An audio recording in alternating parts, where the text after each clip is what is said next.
Ya, siapa yang mau?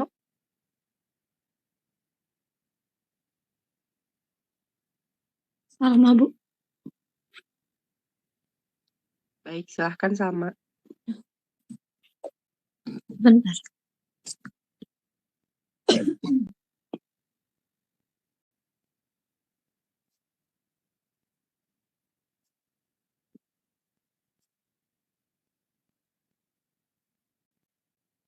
A'udzu billahi minasyaitonir rajim. Bismillahirrahmanirrahim. Innal ladzina tawallaw minkum yawmal taqal jam'ani innamas tazallahumus syaitanu biba'di ma kasabu walaqad afallahu anhu. Innallaha ghafurur halim. Ya ayyuhalladzina amanu la takunu kalladzina kafaru wa qalu liikhwanihim idza darabu fil ardi aw kanu guzza law kanu indana mamatu wa ma qutilu liyaj'alallahu dzalika hasratan fi qulubihim wallahu yuhyi wa yumiit wallahu bima ta'maluna basir. Wala in qutiltum fi sabilillahi aw muttum la maghfiratum minallahi wa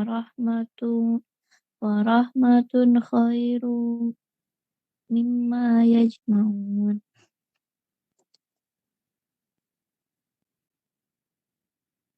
Wala in muttu aw qutiltum la ilallahi tuhsarun. Fabima rahmatin minallahi linta lahum walau kunta faddo qolital qawmi lang fadu min hawlik. Fa'fu anhum wastaghfir lahum washawirhum fil amri.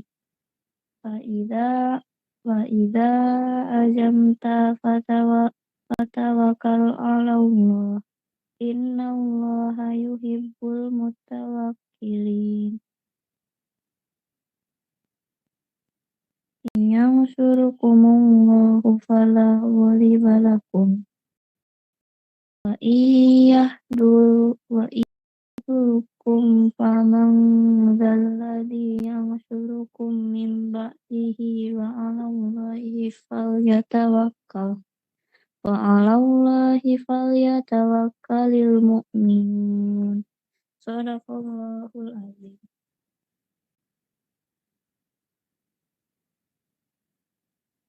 Sama artinya, Bu. Iya, Aflah, sama artinya.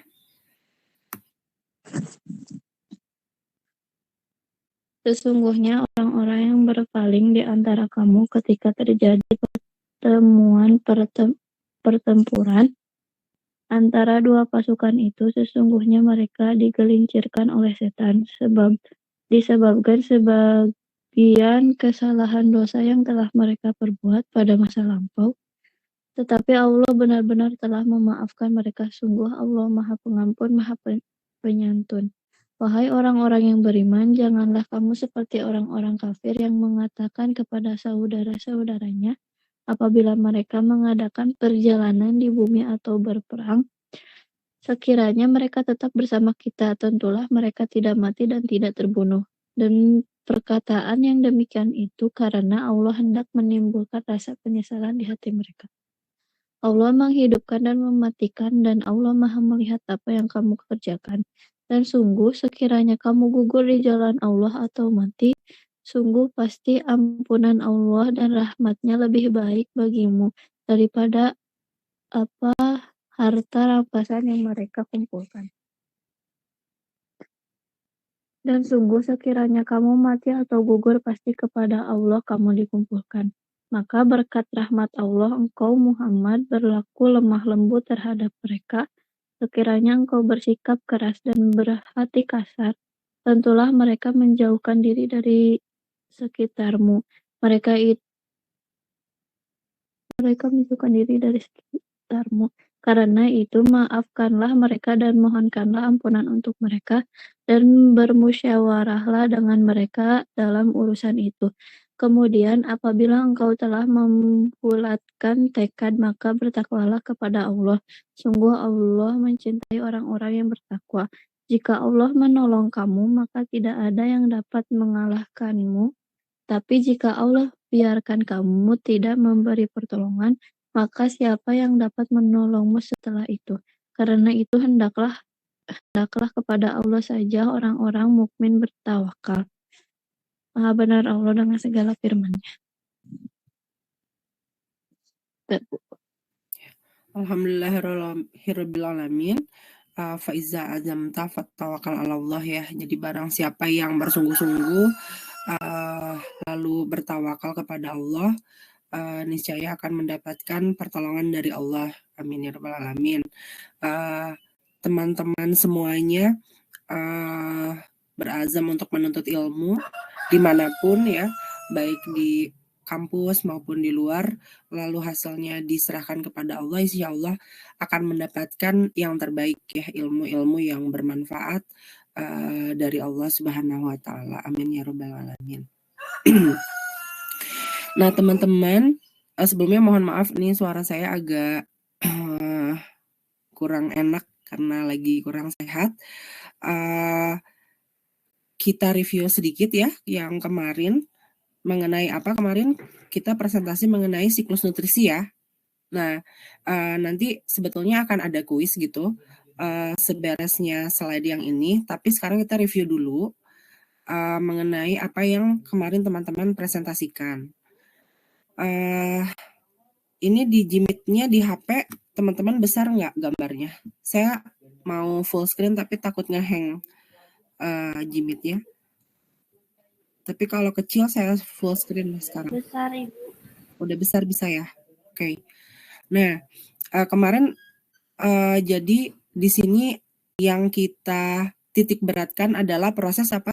Dekomposisi ya. Proses penguraian senyawa apa menjadi apa di sini? Ini ada tanda panah ke bawah. Proses penguraian senyawa apa menjadi apa di air? Organik, anorganik bukan? Iya, jadi sebetulnya salah satu proses yang sangat penting dalam proses siklus nutrisi itu adalah degradasi organik menjadi inorganik. Karena itu kunci utama ya.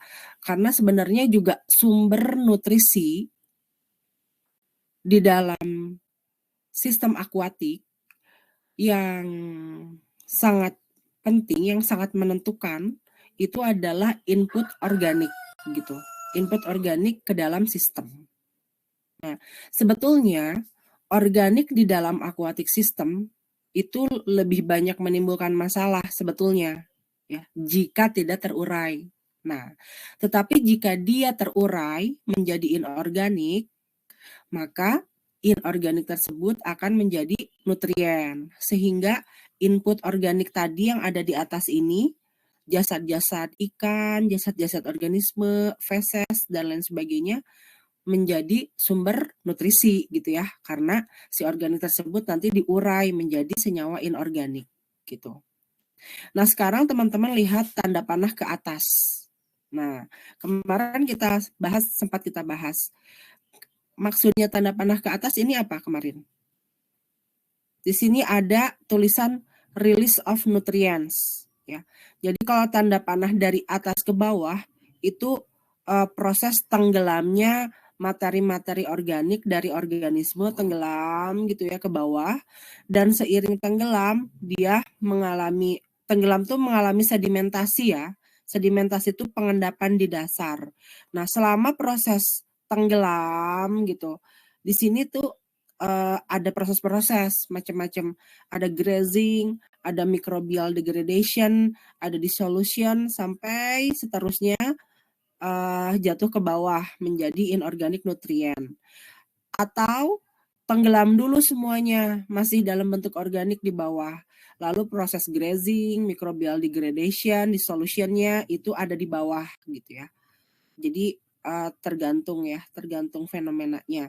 Pokoknya sampai di bawah itu terjadi proses penguraian organik atau proses dekomposisi aja. Nah, setelah itu ada tanda panah ke atas. Apa maksudnya tanda panah ke atas? Siapa yang masih ingat?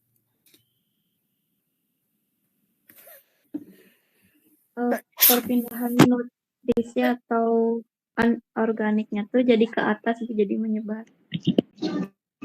Cek. Iya betul ya. Kenapa inorganiknya tuh jadi pindah ke atas setelah proses dekomposisi selesai?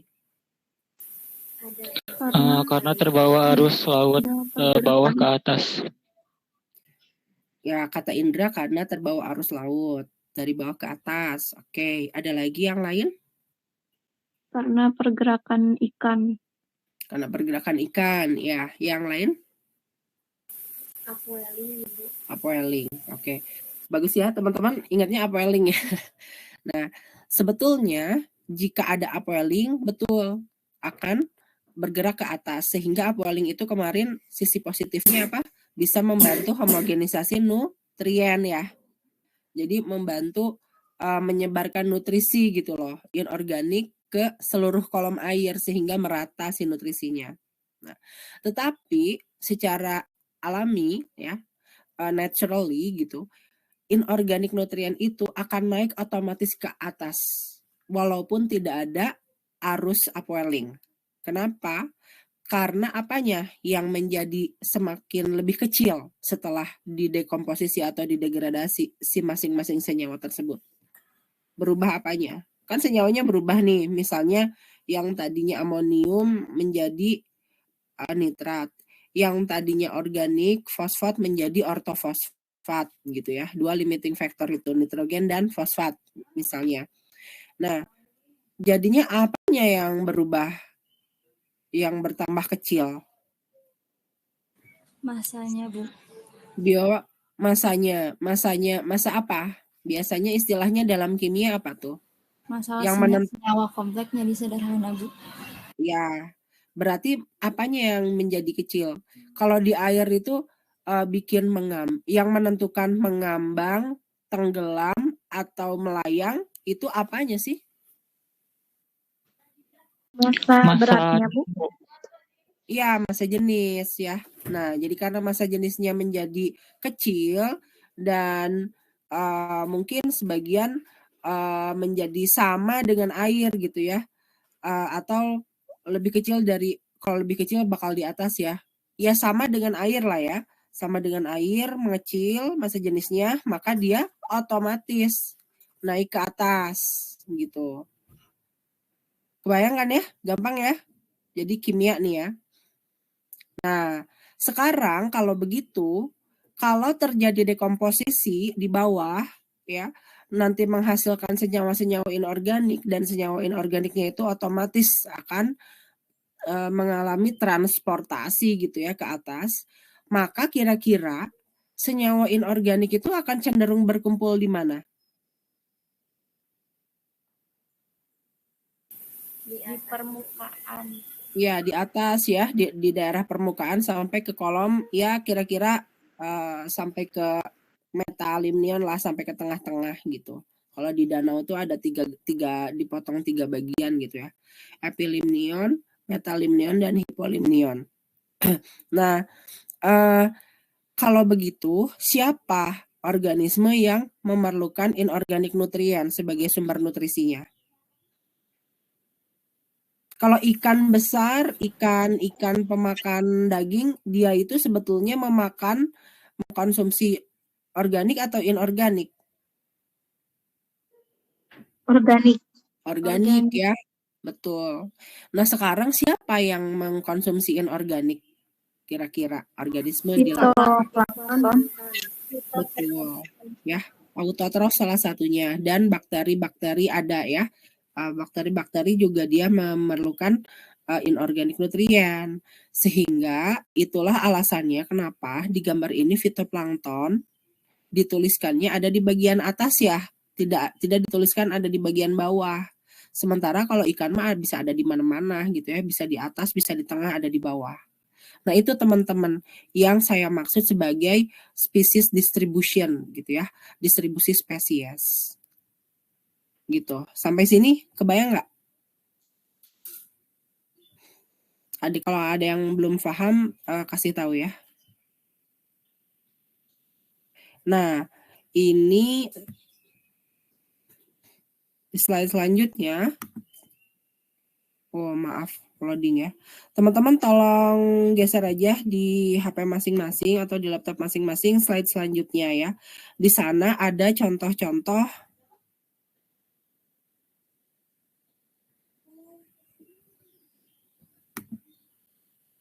di sini ada contoh diatom kelihatan nggak? Contoh mikroalga ya, kemarin kita udah pernah bahas ya. Ini ada contoh aquatic primary production. Nah, inilah yang menyebabkan kenapa pelaku-pelaku produksi primer akan cenderung ada di atas. Selain dipengaruhi oleh keberadaan inorganik nutrien, juga dipengaruhi oleh apa satu lagi?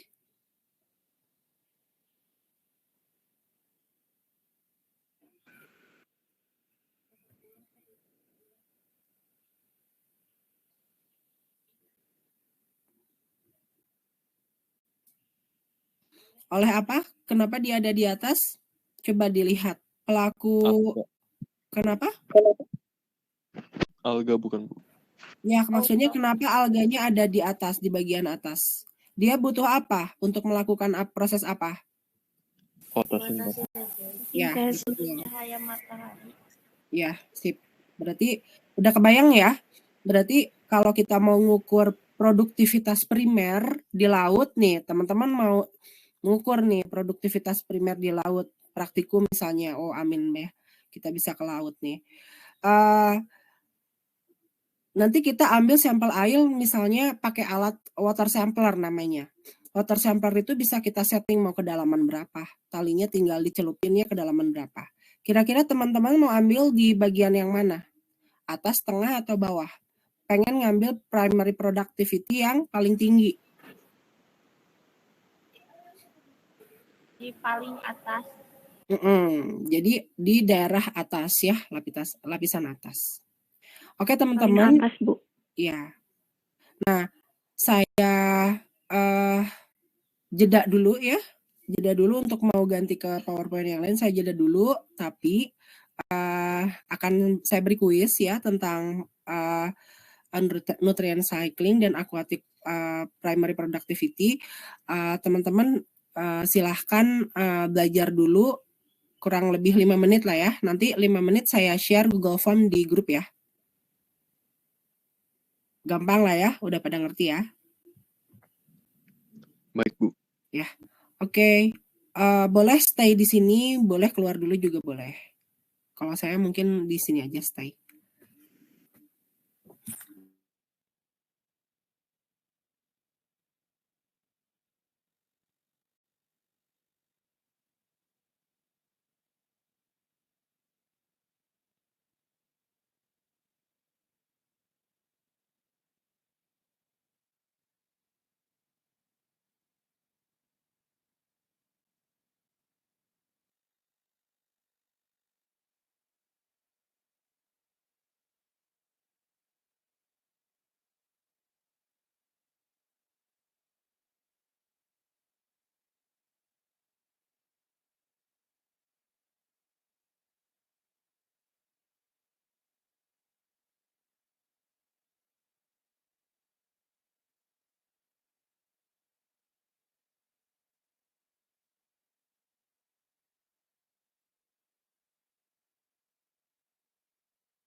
Assalamualaikum, teman-teman.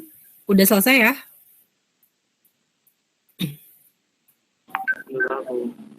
Ya, teman-teman nenek tolong dipanggil. Walaupun ada yang di jalan ya katanya. Saya ada video yang akan diputar.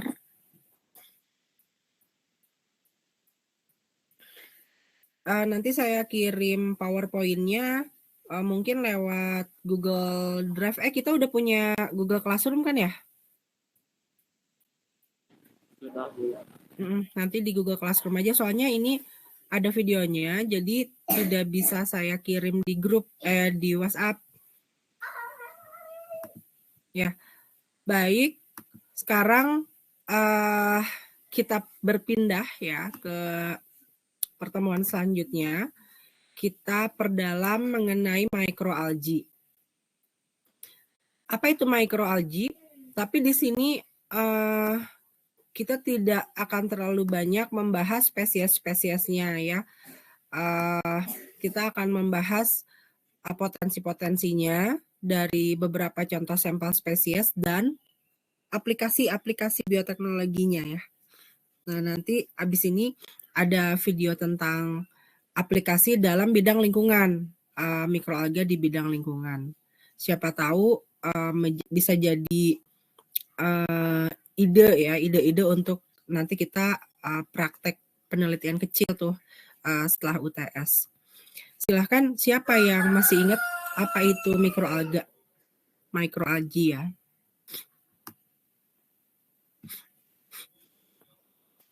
Di sebelah kanan ini ada gambar-gambar sel berbagai macam mikroalgi, dan di kanan bawahnya itu ada gambar kultur mikroalga.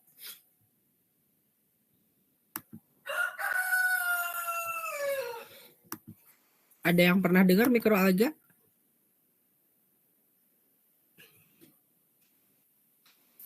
Alga yang berukuran mikroskopis, bukan Bu? Ya. Contohnya tahu apa aja?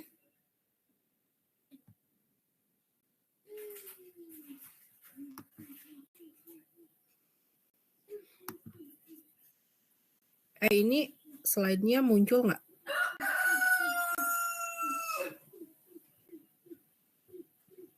Contoh mikroalga spirulina.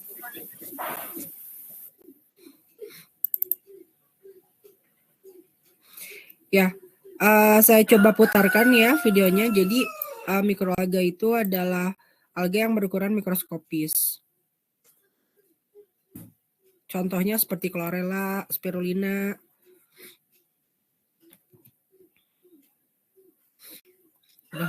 Mudah-mudahan bisa terdengar jelas nih videonya.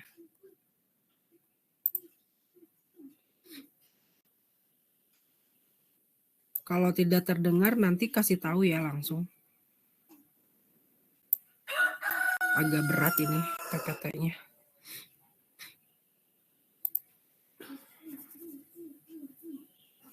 Ya, jadi ini aplikasi mikroalga di bidang industri nih. Bagaimana mikroalga bisa digunakan untuk agen bioremediasi. Di UK University ya, Kentucky.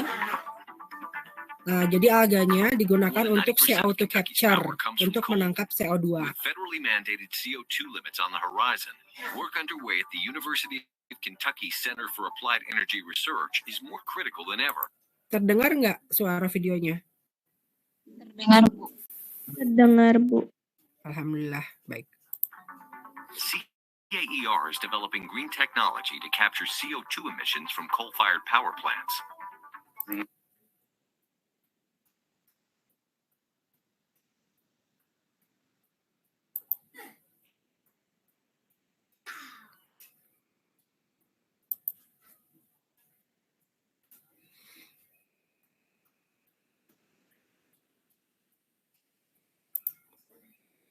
Maaf ya, sebentar.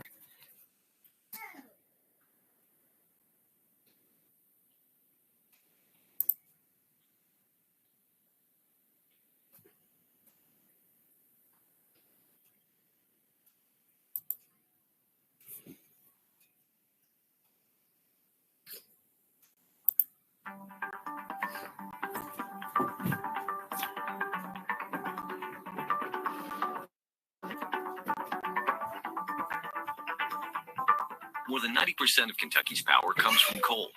With federally mandated CO2 limits on the horizon, work underway at the University of Kentucky Center for Applied Energy Research is more critical than ever. CAER is developing green technology to capture CO2 emissions from coal-fired power plants. The industry will adapt technology which right now doesn't exist. So that's our challenge. Realistically, what type of technologies can we be working on in order to help the industry have something to adapt in the future? One of CAER's technologies uses chemical solvents to capture the CO2 from emissions. Another technology isolates CO2 by combusting the fuel with only oxygen. Once we've captured CO2, we have to do something with it. Right now, the only feasible option is to pump it underground into geologic formations, of which we in Kentucky do have some. But if you look at other major coal areas, they don't have geologic formations. It's not an option for them. 4 years ago, CAER and UK's Biosystems and Ag Engineering Department set out to prove that an algae-based system could recycle the CO2 in flue gas. With $1.8 million in funding from the Kentucky Energy and Environment Cabinet, CAER is now partnering with Duke Energy to test a pilot-scale algae system at East Bend Station. The nice thing about the algae is that it does actually capture and sequester the CO2. The heart of our process is photobioreactor, and it's a fancy word for a place to grow algae. And if you look at the words and break it down, you got bioreactor, which means you're using a living organism to do a job for you. You got photo, meaning light. We're harnessing algae's ability to grow very fast and perform photosynthesis in order to take the carbon dioxide in flue gas and turn it into biomass. Instead of acres of ponds, CAER's strategy is based on a closed system of photobioreactors to grow algae. We have the ability to eliminate evaporation because we have an enclosed system. We have a way to minimize contamination because we don't have ducks landing in our tubes. But having a closed system, I think it actually offers a number of advantages, particularly from a weather point of view. Even in the cold of winter, even in the limited sunshine that we had, the algae did grow. The algae that we're using is a native species. It's here for a reason. It likes this environment. The challenge for us has been to develop a photobioreactor that would be expandable and that would scale up in a cost-effective manner. So the target price was $1 per liter of photosynthetic volume, and that's where we are. CAER system, made of plastic mailing tubes and off-the-shelf PVC pipes, is built by UK students and glued together on site. Expanding the system simply means adding more tubes. I think they might be too close together at this point, where these are getting shaded by the rest. So looking at tube spacing and making the most efficient use of capital will be another major effort as we move forward.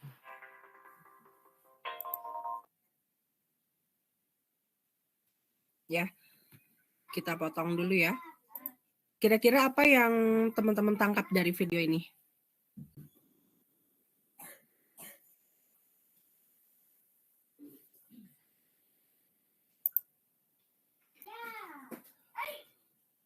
Halo?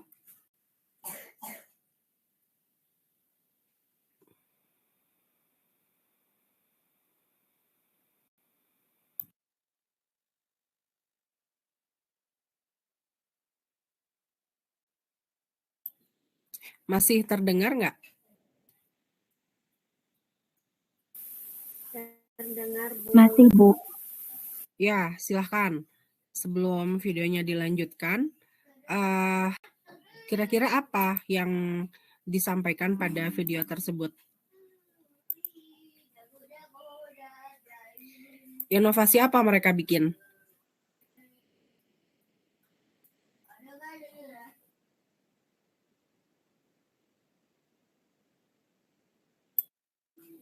Tadi mereka memanfaatkan apa tuh?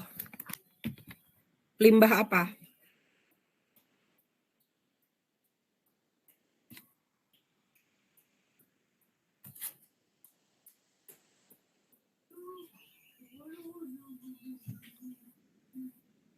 Mikroalganya digunakan untuk apa katanya?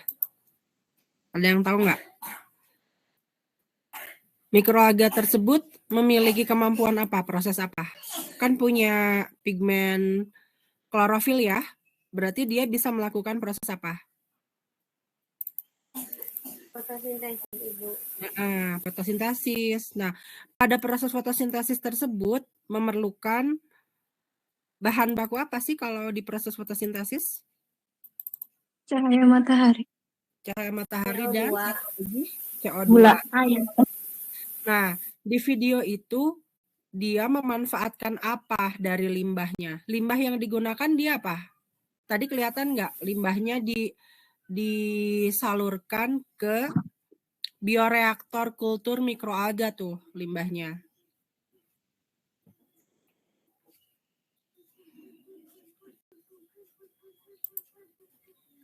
Udara, bukan Ibu. Gimana? Coba sekali lagi ya. The heart of our process is the photobioreactor, and it's fancy Iya. word. Jadi fotobioreaktor. Fotobioreaktor itu sebenarnya cuma tabung sederhana aja gitu ya, tabung sederhana mengkultur mikroalga. Foto itu cahaya. Cahayanya dia menggunakan cahaya matahari alami ya. Word for a place to grow algae. And if you look at the words and break it down, you got bioreactor, which means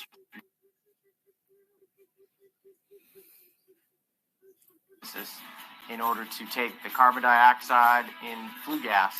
Nah, to take the carbon dioxide. Jadi apa? Apa yang dimanfaatkan? Limbah apa sih yang dikonversi, yang diremediasi gitu ya? Alganya, bukan Bu diambil buat penarikan CO2. Nah, penarikan CO2 dari mana? Dari lingkungan. Nah, coba penarikan CO2-nya udah betul, tapi dari mananya? Coba lihat lagi videonya. Nah, itu industrinya bukan industri mikroalga tuh, itu industri punya dia. Realistically, what type of technologies can we be working on in order to help the industry have something? Barusan apa? Dia menghasilkan apa industrinya tuh? Asap. Nah, asap gitu. Asap biasanya kalau di asap industri dia itu udah punya filter ya. Kalau misalnya pembakaran, ini hasil pembakaran dari batu bara atau pembakaran dari bahan-bahan yang lain, itu udah biasanya ada regulasi tuh, si cerobongnya tuh dikasih filter. Nah, filternya ini biasanya itu filter yang dengan tujuan untuk menahan senyawa-senyawa tertentu supaya tidak lepas ke udara, seperti senyawa-senyawa timbal gitu ya, logam berat lah gitu. Nah, tetapi untuk CO2 atau carbon dioxide ini biasanya nggak difilter ya, nggak ada filter, jadi dilepas ke udara. Sehingga mereka punya inovasi apa katanya dengan mikroalga itu? Coba sambil dilihat videonya sambil difikirkan. Apa yang mereka lakukan? In order to help the industry have something to adapt in the future. Karena mikroalga menyerap karbon dioksida. Nah, iya nih instalasinya tuh. Jadi mikroalganya tersebut menyerap karbon dioksida, limbah asap ya. Right now, the only feasible option is to pump it underground into geologic formations, of which we in Kentucky do have some. But if you look at other major coal areas, they don't have geologic formations. It's not an option for them. 4 years ago, CAER and UK's Kita lihat dulu ya Biosystems sampai and akhir ya. Engineering Department set out to prove that an algae-based system could recycle the CO2 and flue gas. With $1.8 million funding from the Kentucky Energy and Environment Cabinet, CAER is now partnering with Duke Energy to test a pilot-scale algae system at East Bend Station. The nice thing about the algae is that it does actually capture and sequester the CO2. The part of our process is the photobioreactor, and it's a fancy word for a place to grow algae. And if you look at the words and break it down, you got bioreactor, which means you're using a living organism to do a job for you. You got photo, meaning light. We're harnessing algae's ability to grow very fast, to perform photosynthesis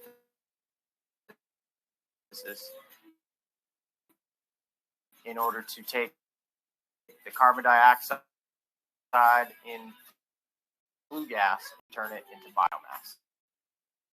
Instead of acres of ponds, CAER strategy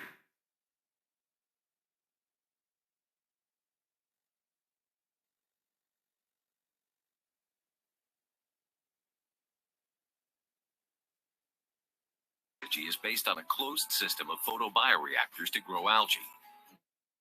We have the ability to Closed system nih dia eliminate bilang. evaporation because we have a closed system. We have a way to minimize contamination because we don't have ducts landing in our tubes. But having a closed system, I think it actually offers a number of advantages, particularly from a weather point of view. Even in the cold of winter, even in the limited sunshine that we had, the algae did grow. The algae likes this environment. The challenge for us is and dollar. CAER built by UK students and glued together on site. Expanding the system simply means adding more tubes. I think they might be too close together at this point, where these are getting shaded by the rest. So looking at tube spacing, make the most efficient use of Nah ini teman-teman, kalau si tabung kultur mikroalganya ini bertambah pekat begini ya, artinya apa nih? Udah belajar mikrobiologi belum? Artinya apa nih kalau mikroalganya tambah pekat begini? Kan tadi warnanya hijau alami, apanya yang bertambah? Biologi nih, dia tadinya hijau ya. Proses alganya itu diberi makan CO2 ya, kan oleh cerobong industri punya dia itu. Nah, terus lama-lama menjadi makin pekat tuh si kultur mikroalganya yang menandakan apa? Ardi, ada? Ada. Alina, Salma, Eva, layar saya. Ya. Jadi gram negatif. Ada gram negatif ya. Aktivitas fotosintesisnya meningkat, Bu. Iya. Jadi karena aktivitas fotosintesisnya terus bertambah akibat dari pertambahan CO2 dan juga cahaya matahari ya, maka selnya itu, jumlah sel per mililiternya itu semakin bertambah, betul, sehingga warnanya semakin semakin kuat, semakin terlihat pekat. Jadi kalau teman-teman kultur mikroalga untuk mengetahui hidup apa enggak ya, kulturnya berjalan atau tidak, berhasil atau tidak, lihat saja pertambahan warnanya dari hari ke hari gitu. Oke, ini kita lihat yang ujungnya saja ya. Nah,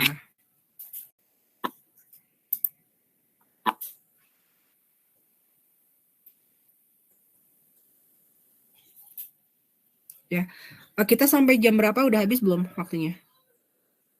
10.20, Bu. Oh ya, ya kita selesai. Ya.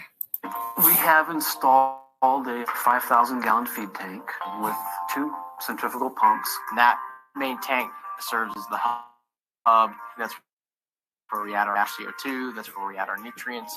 And that's where we return our water Algae comes out of the photobioreactors and it goes in. Nah ya, nih kata-katanya diingat. Harvest tank. Apa tuh harvest tank?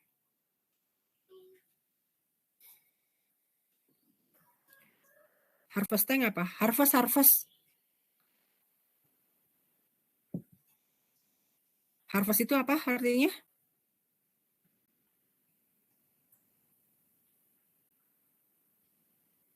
Ada yang tahu harvest? Harvest itu apa? Pemanenan ya. Jadi ini harvest tank. Apa yang dia harvest? Alga. Mikroalganya. Iya, betul. Jadi begitu udah pekat ya, berarti artinya masa kulturnya itu selesai. Harus dia panen tuh. Kalau dia mau biokonversi lagi, dia harus pakai kultur yang baru ya, nutrien yang baru, air yang baru gitu. Nah, yang pekat itu harus dia panen. Nah, bagaimana katanya dia memanennya? Punya idenya kayak gimana? Nah, kita lihat ya. Our CO2, that's where we add our nutrients. And that's where we return our water. Algae comes out of the photobioreactors and it goes into the harvest tank. In a few hours, thanks to flocculation that helps the algae stick together, it settles to the bottom of the tank. Ya. Flokulasi. Consistency Ditulis of ya. pesto. That material is what we would feed Nih, algae harvest. The Lalu anaerobic digester flokulation. the algae into methane. That the Nih, atau sedimentation. or using gravity filtration, wet lipid extraction, and upgrading, you can make renewable diesel and jet fuel, or by removing more moisture with a solar dryer and dry lipid extraction, you can make jet fuel or produce fish food and animal feed. You have to do work in the realm of feasible economics. From a biofuels processing point of view, it makes sense. It is not extremely profitable, but when you look and turn it into a value-added product, and I think we're well on our way right now. We will bring back supplied for years. They can't do algae, and that's something that we have the ability to produce at East Bend. We're actually doing this. We've seeded a reactor. We've grown algae off flue gas. And we're looking at, and it's all in mind with what happens next. Where do we take this next? Oke, selesai.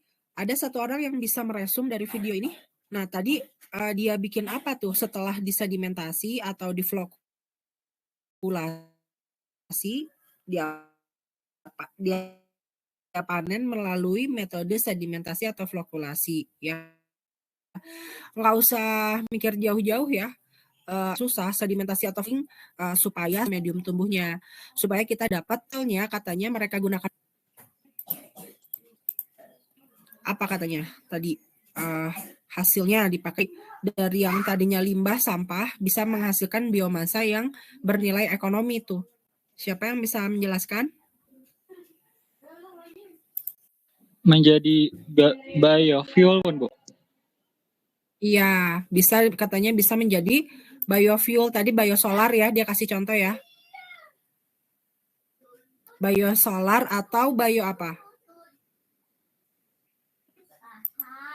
Atau apa satu lagi katanya?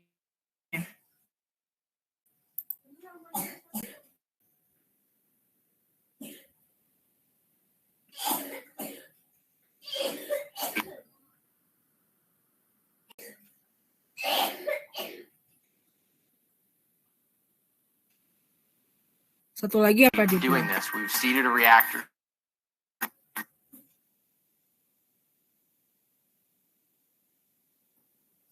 And it's all in mind with what happens next. Where do we take this next?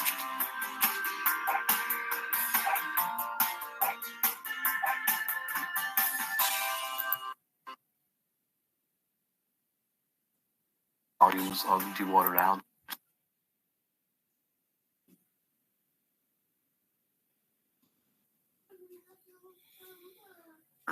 They can't do what they want to do unless they have a large quantity of algae. And that's something that we have the ability to produce. We spend. We're actually doing this. We've seeded a reactor, we've grown algae off flue gas. We're looking at expanding the facility and really proving the kinetics and where do we take this next? Nah, ini nih ya. Dryer Biofuel apa katanya? Tuh ada tuh. Ibu mohon maaf, videonya tidak ada. Oh iya. Oh, sebentar. Oh, keluar ya. Kenapa ya?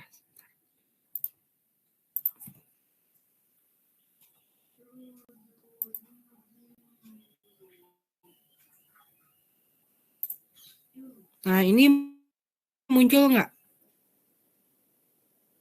dryer and dry lipid extraction, you can make jet fuel or produce fish food and animal feed. Nah, Hitam. muncul nggak? Muncul Bu, muncul. Ya. Nah, dia bilang tadi for produce jet fuel katanya ya. Bisa bikin bahan bakar jet gitu. Atau renewable diesel. Nah, yang di bawahnya ternyata residunya dari hasil ekstrak itu masih bisa digunakan juga tuh. Kebayang nggak residu? Jadi selnya itu kita ekstrak, kita ambil lipidnya saja. Ada sampahnya nggak setelah lipidnya diambil? Ada, Bu. Ada sisanya nggak setelah lipidnya diambil? Ada Bu. Ada, karena sel itu kan isinya bukan lipid aja ya. Lipid itu lebih banyak kontennya ada di mana? Penyusun apa sih? Penyusun utama apa sih lipid itu kalau di sel? Membran plasmanya Bu. Membran sel. Iya, betul ya teman-teman ya. Jadi penyusun utama membran sel dan membran-membran organel sel itu adalah lipid ya. Namanya apa? Lipid yang berikatan dengan apa? Jangan lupa itu Fosfat. penting sekali. Fosfolipid, bilayer ya. Kalau yang membran selnya kan ya, bilayer itu artinya 2 layer. Jadi lipid yang berikatan dengan senyawa fosfat ya. Fosfolipid bilayer jangan lupa. Sehingga sel itu bisa kita ekstrak lipidnya teman-teman. Makanya namanya ada biofuel ya. Ada biofuel, di sini ada renewable diesel, renewable jet fuel karena dia punya lipid di sel itu. Di sel manapun siapapun dia pasti punya lipid gitu. Nah, lipidnya itu bisa kita ekstrak ya. Nah, kalau kita sudah mengekstrak lipidnya, berarti kan ada sisa-sisa material yang lain kan ya, selain lipid. Karena kan banyak penyusun sel itu. Ada protein, ada karbohidrat, ada karbon ya, ada mineral-mineral dan lain sebagainya. Nah, sisa ekstraknya ini disebut dengan residu. Residu itu sampah gitu ya. Residual biomass, jadi sampah berupa biomassnya. Pokoknya komponen sel selain lipidnya gitu, karena lipidnya tadi udah kita ambil kan, kita ekstrak. Nah, si residunya katanya bisa digunakan untuk apa nih? Makanan ikan. Iya, Ikan. atau makanan hewan ya, pakan hewan. Nah, apalagi mikroalga ini kan mengandung protein yang cukup tinggi, terutama berada di mana proteinnya? Yang bikin warna hijau itu apa?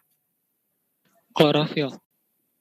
Klorofilnya. Nah, klorofil itu pigmen bukan?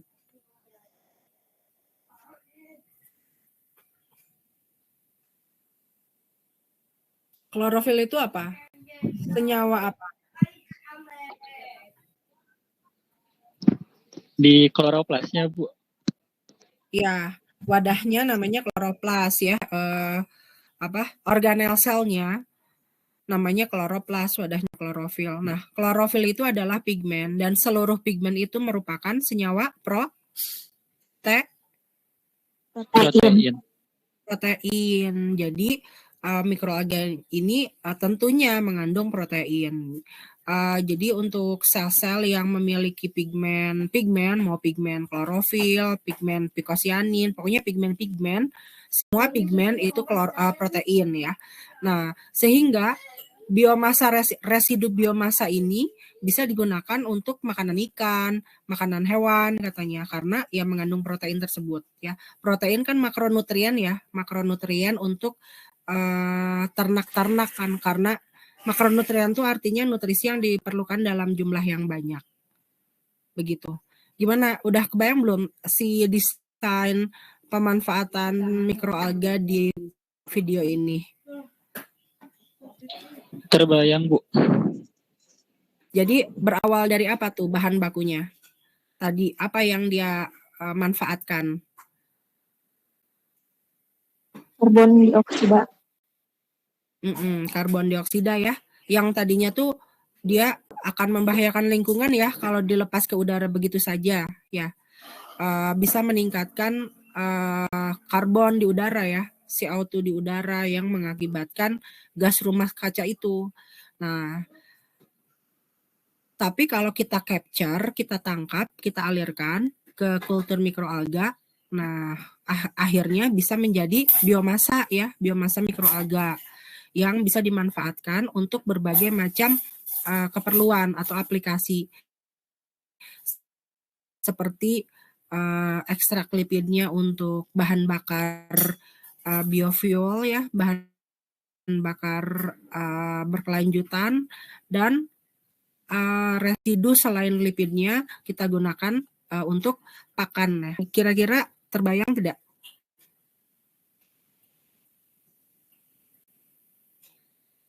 Ada yang mau ditanyakan? Kalau tidak kita tutup ya.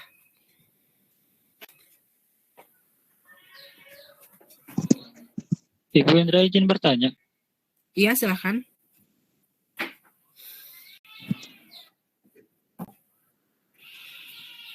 Silakan Indra. Nah, yang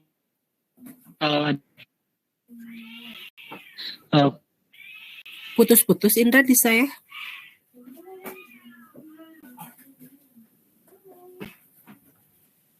Halo?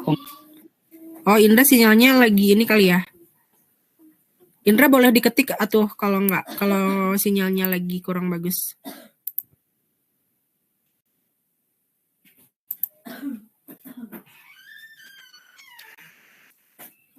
Boleh diketik atau di grup.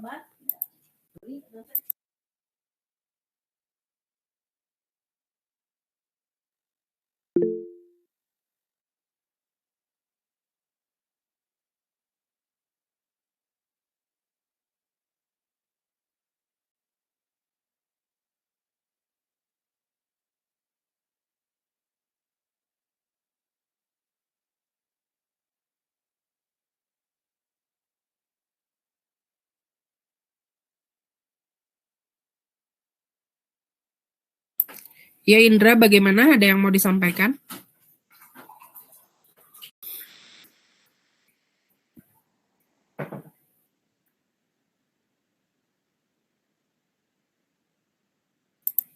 Oh iya, sementara ini belum ada ya, belum ada, dan sepertinya di Indonesia saya belum nemu seperti itu. Tetapi kalau teman-teman tertarik, nanti bisa diwadahi di pusat studi ya, di pusat penelitian lingkungan hidup. Kebetulan saya dan Bu Fia juga ada di pusat studi tersebut, dan kami memang punya program CO2 mitigation ya, mitigasi CO2 juga. Jadi nanti teman-teman proyek kecilnya bisa bikin ini ya, kalau misalnya dananya mencukupi bisa bikin miniaturnya gitu, miniatur seperti ini. Nanti sumber CO2-nya ya gampang lah, bikin miniatur cerobongnya misalnya bakaran atau apa gitu, seperti itu. Atau pakai CO2 yang ada di udara juga bisa, kan di depan kampus kita jalan raya besar ya, nah kita bisa disedot aja itu udara yang ada di jalannya pakai alat penyedotnya, misalnya aerator ya. Aerator itu sebetulnya kan menyedot ya udara dari luar terus kita masukin gitu ke dalam, itu bisa.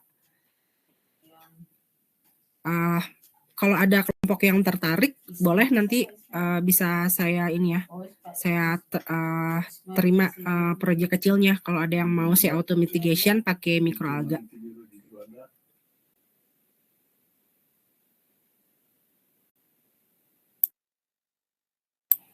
Oke ya Indra, nanti kalau kelompoknya setuju untuk pencilnya, proyek kecilnya ini bagus ya. Nanti kita siapkan setelah UTS itunya apa? Peralatannya, desainnya gitu ya. Kan pertemuan setelah UTS insya Allah kita gunakan untuk paparan rencana penelitian kan ya, desainnya, pencilnya, penelitian kecilnya. Nanti sambil ide-idenya dikumpulin dulu aja ya, browsing bagaimana pemanfaatan spesies laut untuk berbagai macam aplikasi teknologi. Baik, teman-teman, selamat melanjutkan kuliah. Dari saya sekian hari ini. Terima kasih dan mohon maaf atas segala kekurangan.